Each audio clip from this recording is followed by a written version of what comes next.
기준금리 첫 번째 시간입니다.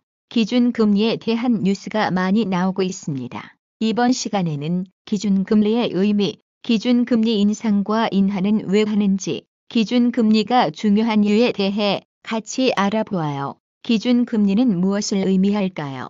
기준금리는 말 그대로 기준이 되는 금리입니다. 도대체 어떤 기준을 말하는 걸까요? 크게 두 가지의 의미가 있어요. 첫 번째 기준금리는 이자에 대한 기준입니다. 흔히들 전세 대출금 이자, 마이너스 통장 이자, 적금 이자 등등 이자라는 말은 들어봤죠. 이자란 돈을 빌리거나 빌려주는 대가로 받는 이익입니다. 쉬운 예시로 우리가 은행에 돈을 맡기면, 즉 예금이나 적금에 돈을 넣으면 은행이 우리에게 이자를 주죠. 이때 주는 이자를 은행에서 마음대로 정하는 게 아닙니다. 기준금리가 정해지면 그 기준금리의 만기 상품 예적금 한도 등등을 은행 나름의 기준으로 몇 % 추가해서 우리가 받는 이자가 정해집니다. 마찬가지로 우리가 은행에서 대출을 받을 때도 기준금리의 만기 신용도 한도 등등을 은행 나름의 기준으로 몇 % 추가해서 우리가 내야 할 이자가 정해집니다. 기준금리가 없다면 우리가 예적금을 하면 우린 무한대로 많이 받고 싶고, 반대로 은행에서 대출을 해주면 은행 입장에서는 무한대로 많이 받고 싶을 거예요. 두 번째 기준금리는 통화 가격에 대한 기준입니다. 우리가 해외여행을 갈 때 환전을 하죠. 이때 환율이 지금 얼마인지 알아보죠.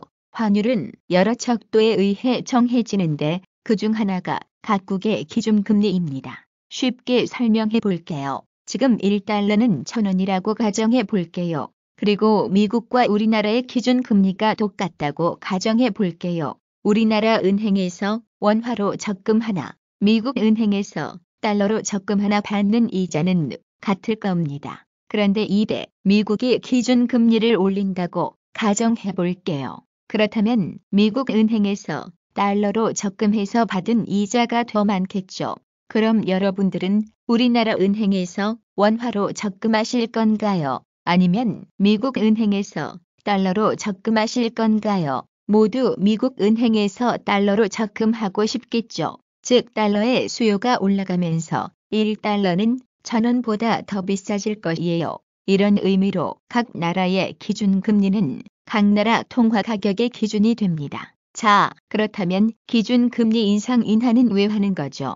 정부는 기준금리 인상을 통해 긴축 정책을, 기준금리 인하를 통해 확장 정책을 실시할 수 있어요. 무슨 말이냐고요? 기준금리를 내린다고 가정해 봅시다. 위에서 언급했던 대로 기준금리는 이자에 대한 기준이며, 이 기준이 하락했으니 은행에서 우리에게 주는 이자도 낮아지고 은행이 줄 대출이자도 낮아지겠죠.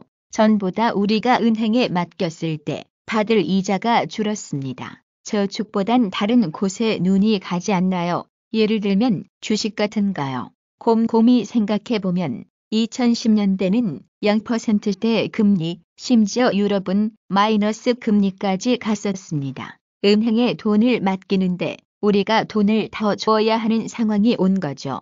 여러분 은행에 돈 맡기고 싶나요? 아니죠. 이때 돈을 굴릴 수단으로 대부분의 사람들은 주식, 부동산 등 다른 수단을 찾게 됩니다. 또 기업들 입장에서는 기준금리 인하하기 전과 같은 돈을 빌려도 이자가 전보다 줄어들겠죠. 기업들도 은행에서 돈을 많이 빌려 여기저기 투자하기 좋은 상황이 됩니다. 즉 돈이 은행에 묶여있기보다 부동산으로, 주식시장으로, 각종 투자처로 가 있게 되는 겁니다. 이를 경제학적으로 있어 보이게 표현하면 시중 유동성이 증가했다고 합니다. 개인이든 기업이든 활발하게 투자할 수 있는 환경이 되면서 경제가 부흥하게 됩니다. 이렇게 시중 유동성을 확장시켜 경제를 부흥하려는 목적으로 기준금리 인하를 결정합니다. 반대로 기준금리를 올린다고 가정해 봅시다. 아까와는 반대 상황이 되었겠죠. 우리가 저축을 통해 받을 이자가 올라가고 대출을 통해 내야 할 이자가 올라가겠죠. 부동산, 주식시장 등 은행 밖에 돌아다니던 돈들이 높은 이자를 찾아 은행으로 들어옵니다. 기업 입장에서도 투자를 위해 은행에서 대출을 받기 부담스러워졌겠죠. 더 이상 대출을 늘리지 않고 그만큼 투자도 전보다 활발히 할 수 있는 환경이 안 됩니다. 기준금리 인하와 반대로 은행에 돈이 많이 묶이면서 시중 유동성이 하락하게 됩니다. 이렇게 시중 유동성을 긴축시켜 과도하게 확장되어 있는 경제를 조절하려는 목적으로 기준금리 인상을 결정합니다. 마지막으로 기준금리가 중요한 이유는 무엇일까요? 기준금리는 정부가 경기를 조절하는 가장 기본적인 수단입니다. 경기가 너무 침체되어 있어 사람들이 소비와 투자를 활발히 하게끔 정부는 기준금리 인하를 결정하고, 반대로 경기가 너무 가열되어 있어 버블이 우려되면 기준금리 인상을 결정하여 경기를 조절합니다. 정리해 보겠습니다. 기준금리는 이자의 기준, 통화 가격의 기준으로 두 가지 의미가 있습니다. 기준금리를 인하하면 시중 유동성이 증가하게 되고 이는 침체된 경기를 부흥시킵니다.